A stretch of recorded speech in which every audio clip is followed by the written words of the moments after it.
Welcome back to the Deep Dive. Today, we are intentionally moving away from the abstract, and we're diving headfirst into something, well, universally practical, something that touches on psychology, efficiency, and social dynamics all at once. We're talking about the comprehensive philosophy and practical strategy behind maintaining a clean and orderly home. It sounds so simple, All right. but it's really easy to just dismiss cleaning as, a series of mundane chores. Of course. But the mission here for you is to recognize that house maintenance is what we'd call a high-leverage activity. We are going to deconstruct the language we use, look at social expectations around chores, and most importantly, analyze the profound cognitive and physiological benefits of organization. So we're turning a necessary task into a powerful life strategy. Exactly. Okay, let's unpack this framework then. It's dense and it's highly actionable. We'll begin by dissecting the vocabulary, the words for disorder and resolution, to get a baseline of conversational fluency. Then we'll get into how people fluently and politely delegate tasks. Right. And we'll spend some time on the surprising cultural nuances in cleaning terminology. And then we're going to dedicate the rest of our dive to the why, the neurological and health reasons for cleanliness, and then the how, a 7-step system designed for maximum efficiency. Our goal is that by the end of this deep dive, you won't just know what to clean. You'll fundamentally understand why doing so frees up your mental bandwidth and actually reduces stress. Let's start with the vocabulary, the words we use to describe a situation that has, really gotten away from us. When disorder hits a critical point, the sources give us this really intense, stressed-out phrase, such a mess. That phrase is so powerful because it immediately conveys an emotional component. Such a mess is, it's way more than just, it's messy. Yeah, it's got weight. It implies a high degree of disorder plus visual and functional dysfunction. It's dirty, it's disorganized, things are literally everywhere. So clothes on the floor, shoes where they shouldn't be, that kind of thing. Exactly. The visual is chaos. Shoes on the counter, a desk you can't work at, it's chaos. That intensity is so key. When you use such a mess, you're signaling to anyone listening that this situation has become a real source of anxiety. Psychologically, a space like that reflects what we call high cognitive load. Right. Every single thing that's out of place is a tiny little demand on your brain. Yeah, you can't navigate your space, and your mind is just constantly cataloging what needs to be fixed. Think about that cluttered garage or a workstation you can no longer actually work at. The phrase is basically a distress signal. It's the point where your environment has actively started working against you. And if such a mess is the problem, the most common first response, before the heavy cleaning starts, is to tidy up. Correct. Tidy up is like organizational triage. It's that essential first step of restoring basic order. Just getting things back to a baseline. Exactly. The definition is clear. To put things in their correct spot and organize things a little bit. We are not talking about bleaching the bathroom here. We're just talking about moving the shoes back to the shoe rack, folding the clothes, organizing the papers. So it's the movement from chaos to, let's say, basic stability. It reduces that immediate cognitive load, and it prepares the area for the deeper chemical-based cleaning that might come later. Absolutely. It makes the space livable and functional again. And once we've completed that crucial step, we can move to the aspirational state, the ultimate goal, which the sources call spotless. Spotless. That means really clean, like not a single spot of dirt left. It suggests a kind of visual perfection in cleanliness. And we can pair that with the term immaculate, which just reinforces that highest possible standard. Perfectly clean, having no dirt at all. I feel like people use that when they're having important guests over. They do. It's interesting. In conversation, when someone says a room is immaculate, they're not just complimenting the cleanliness. They are signaling a level of diligence that goes way beyond the norm. It sets a standard that is, beyond any possible criticism. It's the gradient of clean that matters here, then.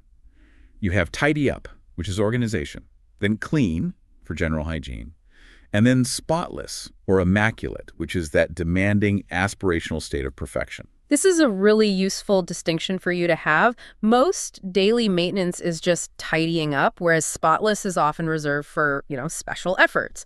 Understanding the emotional and time commitment tied to each word helps you manage expectations. Now let's categorize the actual work involved.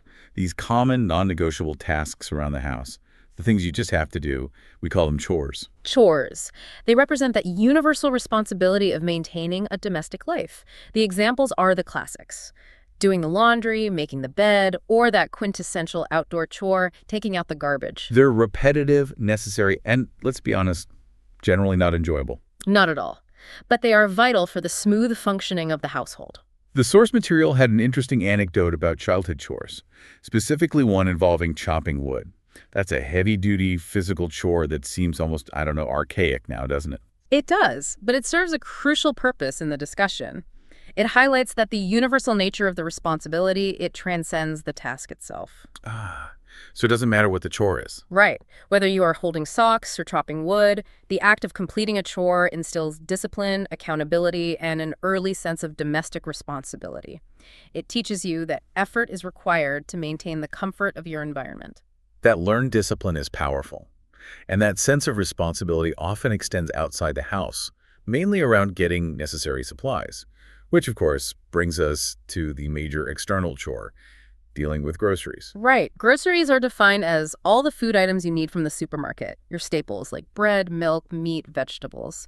It's a comprehensive term for all the consumables required to sustain the household. And the interesting point here is how that one word expands into a whole set of related vocabulary. We don't just have the noun groceries. Exactly. The entire process requires specific words for you to be conversationally fluent. You go to the grocery store, you engage in grocery shopping, and the critical planning tool is the grocery list.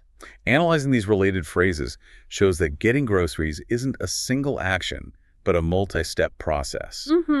And if we look just for a second at the psychology of the grocery list, that simple piece of paper is a mechanism for efficiency and, frankly, financial control. How so? It is. The list is designed to prevent decision fatigue in the store, reduce impulse buying, and make sure you complete your mission efficiently. It's a low-tech planning tool that directly combats the chaos of a large retail environment. Just like tidying up combats the chaos of a messy house. Exactly. The planning stage is just as important as the execution. So, having defined the language of disorder and the work required, let's pivot to how people actually communicate about managing these tasks. This is where we aim for true conversational fluency, moving past, overly formal or textbook phrasing.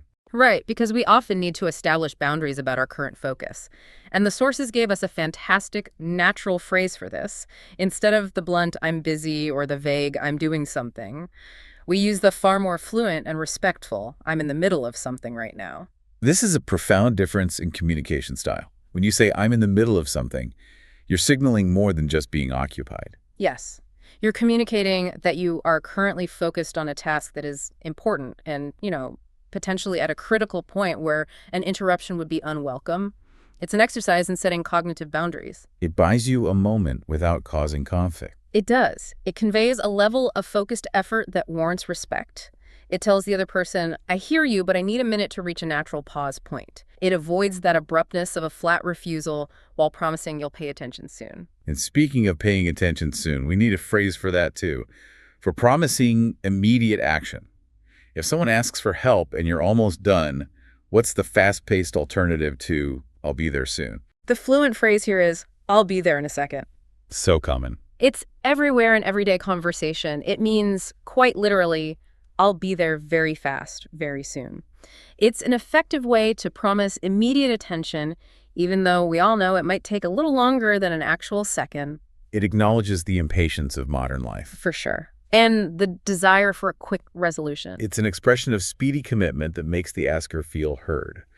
But if you use this phrase, you have to follow up quickly, or you risk losing, conversational credibility. Absolutely. The commitment is implied in the steed of the language. Okay, now for the critical skill of delegation, especially when you live with someone else, this is where a lot of people run into friction.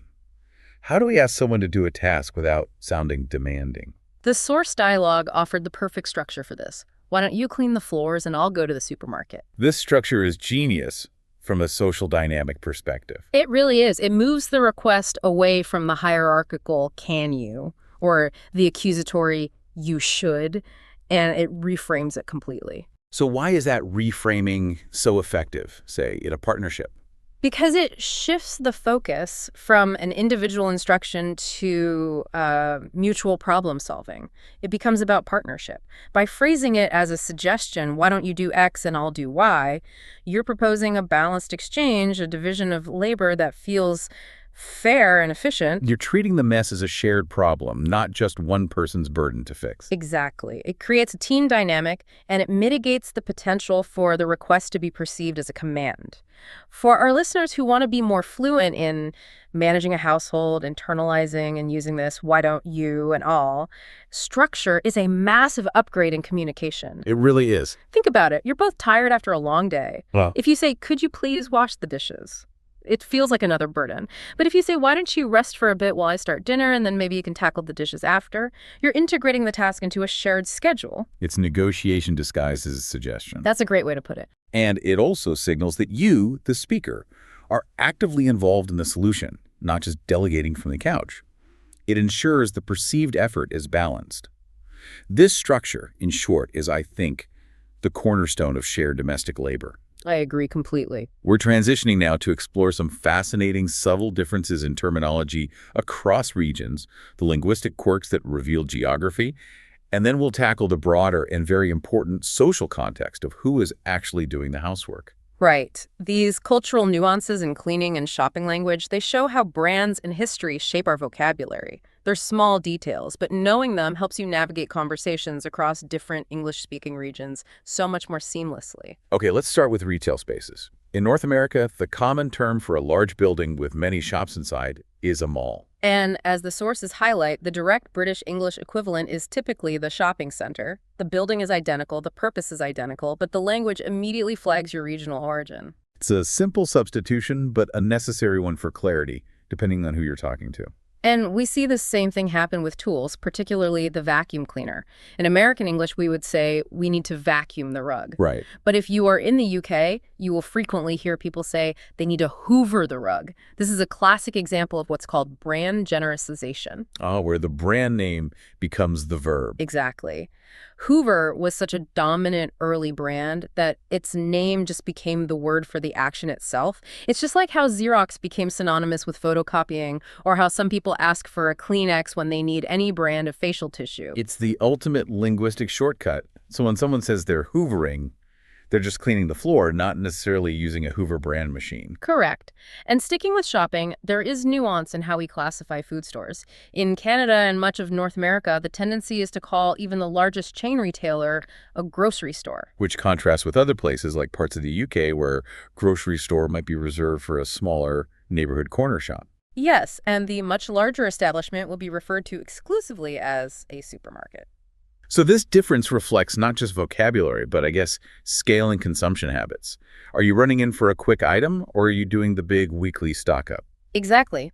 Knowing the right term sets the correct expectation. Okay, now let's pivot to the social dynamics, because the scenario in the dialogue we analyzed was a modern one. A clear division of labor, where the man was actively doing housework. The house husband concept was explicitly mentioned. And this warrants some deep contextual analysis. The shift toward the concept of the house husband, or more broadly, the equal division of labor, reflects massive socioeconomic changes, particularly in North America and many Western societies. Right, because historically the division of labor was strictly gendered. The father might only handle the traditionally outdoor or heavy chores like taking out the garbage. Or mowing the lawn, and the mother would handle all the internal and often invisible labor, the deep cleaning, the cooking, the maintenance, and critically, the organization and planning. That invisible part is so important. It is. And the shift we see now is fueled by several factors, mainly the rise of dual-income households where both partners work outside the home. When both partners contribute financially, the argument for shared domestic responsibility becomes, well, fundamentally stronger and fairer. And we have to acknowledge that it's not just about the visible physical labor. This movement toward shared chores also addresses the what's called the emotional labor of running a household. That's a crucial distinction. Emotional labor includes tasks like creating the grocery list, remembering when the cleaning supplies are low, scheduling the weekly tasks, remembering when the kids need new shoes. All the management stuff. Yes, this invisible management often disproportionately fell to one partner. Modern fairness dictates that both the physical execution and the mental management should be shared. The sources affirm that the view that equal division of chores is fair is now the predominant contemporary understanding. It transforms cleaning from an outdated burden on one gender into a shared team effort. It's an evolution in partnership, not just cleaning strategy. And it's a social investment. When tasks are divided, not only is the work faster, but resentment is minimized, which contributes directly to the mental well-being we're about to discuss. We've established the language and the social logistics. Now we move to the core of this deep dive, the why. We have to move beyond just appearances and solidify the understanding that cleaning is an investment in your health, your happiness, and your cognitive function. Yes. This is where we want to deliver those crucial aha moments. Cleaning is not just mitigation, it's preventative action. We've synthesized 5 deep-seated benefits that elevate cleaning from an obligation to an essential practice for a well-managed life. Okay, let's start with health benefits, moving beyond the idea that dust is just, ugly. This is where the science is clearest. Dust, dirt, and germs are literal hazards. Dust itself is a mix of textile fibers, pet dander, dead skin cells, and microscopic dust mites. These are known triggers for chronic conditions like allergies and asthma. So regular cleaning is literally interrupting biological cycles. Precisely.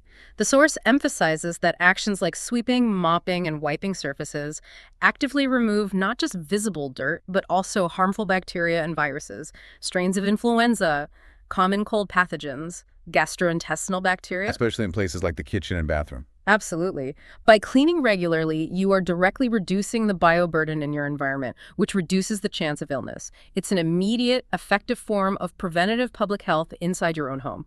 Okay, next. The benefit that I think ties most strongly to our audience's interest in efficiency and cognitive performance: mental well-being. How exactly does physical clutter affect our brains? The connection is profound and measurable. A cluttered environment is a constant source of low-grade stress.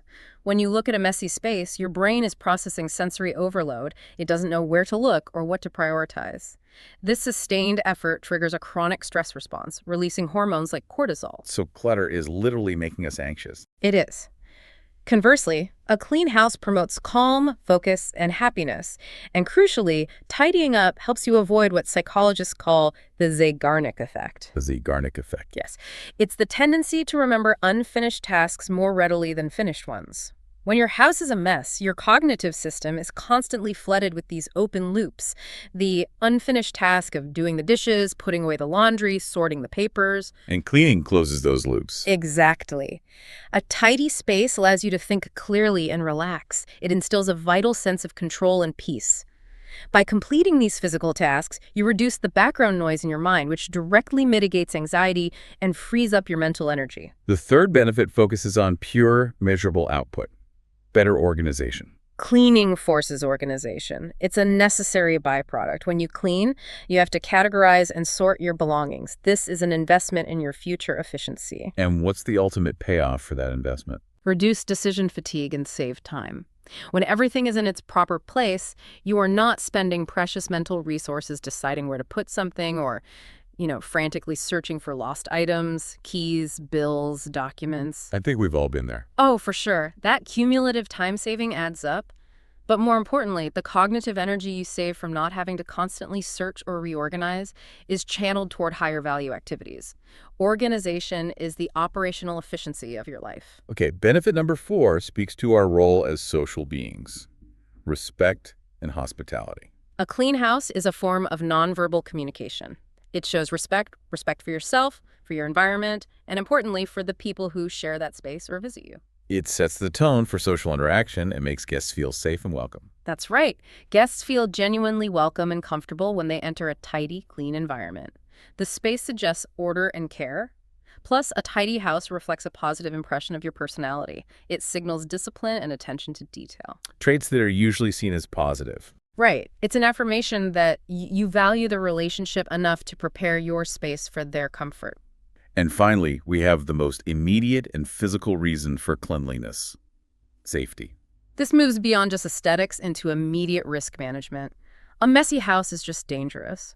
We often think of children tripping on toys, but adult hazards are just as common. Misplaced clutter, stacks of magazines, or poorly managed cables can cause significant falls and accidents. And what about the less visible safety issues? Unseen hazards include things like accumulated grease around the stove, which is a fire risk, or neglected moisture buildup that can lead to mold and structural damage. Cleaning actively removes these hazards, ensuring the space is safe for everyone living there. So those 5 benefits: health, mental well-being, organization, respect, and safety — They provide an undeniable argument that cleaning is a core component of sustainable self-management. Now we move into the mechanics. The why provides the motivation. The how provides the strategy. Effective cleaning is not about effort. It is about efficiency and a structured process.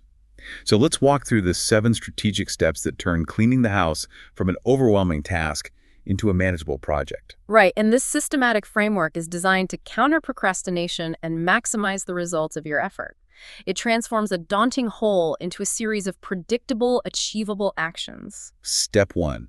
Make a plan. This is the essential foundation. You have to start with a list of tasks and decide which rooms are the highest priority. But the key strategic insight here is microtasking. You have to break large, vague, overwhelming tasks into small, specific, manageable subtasks. This sounds like a psychological trick to defeat inertia to get you started. It is entirely psychological. A task like clean the kitchen feels too large to start when you're tired.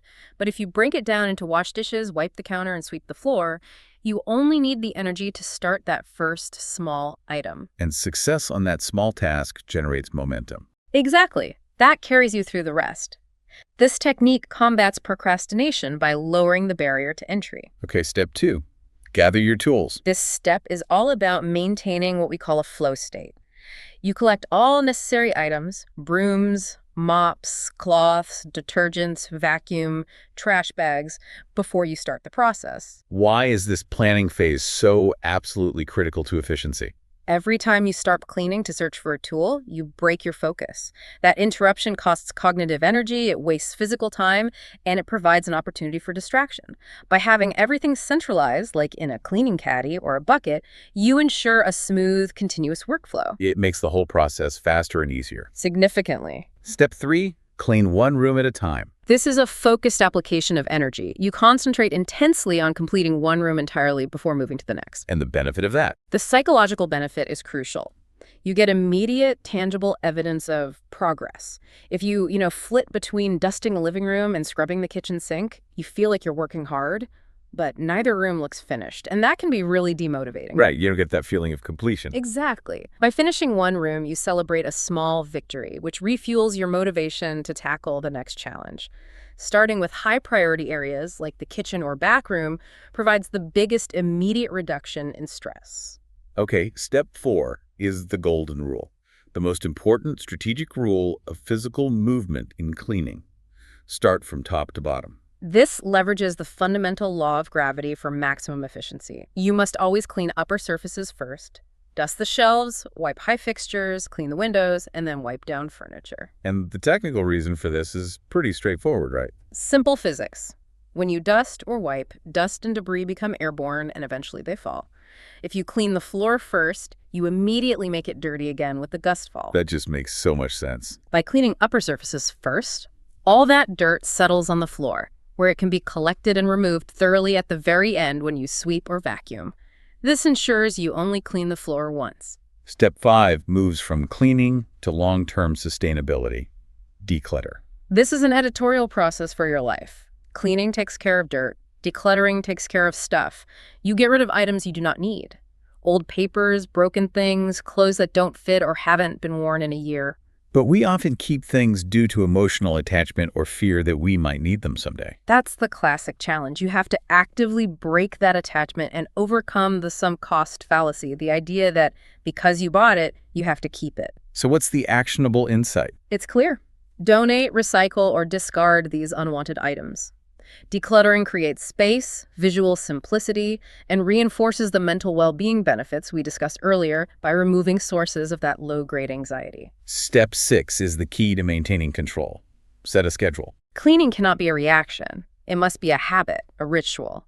You have to make cleaning a regular part of your routine. The strategy involves distinguishing clearly between tasks that have to be done daily and those that can be handled weekly. What are those distinctions in practice? Daily tasks are rapid-fire maintenance. Washing the dishes, wiping the kitchen counter after cooking, making the bed. These are non-negotiable quick hits that prevent a massive buildup. And weekly tasks. Weekly tasks require more time and energy. Mopping the floors, deep cleaning the bathrooms, changing bed linen, a full carpet vacuum. Regular scheduling prevents the house from ever spiraling into that state of such a mess, which significantly reduces the stress associated with cleaning. And finally, step 7, which is essential for social harmony and efficiency. Involve everyone. Cleaning is not a solitary burden in a shared environment. If you live with family or roommates, the work must be shared. The rationale here is simple. If one person does everything, burnout and resentment are inevitable. Exactly. Giving each person clearly defined tasks divides the burden, reinforces the principle of fair division of labor, and makes the work significantly faster and easier for everyone. It reinforces accountability. If a shared living space is dirty, everyone shares the responsibility for fixing it. Now we are going to apply that 7-step structure to the highest traffic, highest need areas of the home, moving from the strategic how to the practical what to do in specific locations. Right, we have to target the areas that attract the most usage, germs, or clutter. We start with the undisputed champion of mess, the kitchen. The kitchen is the busiest area, constantly dealing with heat, grease, moisture, and food waste. What's the high priority task list here? Daily cleaning is non-negotiable. You have to clean the stove immediately to prevent grease from hardening, wipe the counters with disinfectant to kill bacteria from food prep, and wash the dishes every day to avoid attracting pests. And beyond the surface? Waste management is critical. Actively throw out old or expired food from the fridge and take out the trash regularly. A full refrigerator purge once a month is necessary to manage unseen contamination and odors. Next, the bathroom, which has the highest sanitary requirements. The bathroom gets dirty and humid quickly, so it requires a targeted, specialized approach. Tasks involve scrubbing the sink, toilet, and shower to prevent stains, and, more importantly, to prevent the growth of mold and mildew. And crucially, the sources emphasize using a disinfectant to kill bacteria. This is a perfect point to introduce some technical balance. What is the distinction between cleaning, sanitizing, and disinfecting? That's vital for you to know. Cleaning is removing visible dirt, using soap and water, for example. Sanitizing is reducing the number of germs to a safe level, often with a weaker solution. Disinfecting is the most powerful. It involves using a chemical agent to actively kill nearly all germs and viruses on a hard surface. So in the bathroom, you need to go beyond just cleaning. Right. Especially for the toilet and shower, you have to move beyond simple cleaning to true disinfection for health safety. Okay, moving to the living room, the relaxation space. This space focuses less on biohazards and more on comfort and visual calm. Key tasks include routine dusting of furniture, which is crucial for air quality, vacuuming the carpet or rugs, and diligently organizing small items like books, magazines, and remote controls. The goal here is to minimize visual noise. How about the bedroom? This space is directly linked to rest and recovery. A clean bedroom is directly proportional to sleep quality. A daily task is the simple habit of making the bed every morning, a tiny win that starts your day with organization. And clothes. You have to commit to putting away clothes and shoes immediately. For deeper cleanliness, vacuuming or sweeping the floor regularly is essential to manage dust and reduce allergens, especially dust mites, which thrive in bedding and carpets. Many people overlook the external transition points, windows and doors. They shouldn't be. Cleaning them with a cloth or sponge removes accumulated grime and fingerprints. And the reason for this is powerful. Clean windows allow significantly more natural light into the home. Which makes a huge difference. It does. Light exposure makes the house feel brighter, fresher, and has a measurable positive impact on your mood, especially during darker seasons. Finally, we extend the clean environment to the periphery. Outdoor areas, gardens, or balconies. If these areas are neglected, they can create a negative impression of the whole property. Tasks involve sweeping up leaves and debris, watering plants, and removing weeds or trash. A tidy outdoor space ensures a harmonious transition between the interior and exterior of your home. This has been a really comprehensive deep dive, moving from the philosophical reasons to the tactical execution of cleaning. If we recap the most important takeaways for you today, they're centered on mental efficiency and strategic communication. Remember that cleaning is fundamentally an investment in your cognitive health. The link between a tidy space and reduced stress is physiological. You are actively shutting down those open loops that cause anxiety. By prioritizing organization, you are prioritizing mental clarity.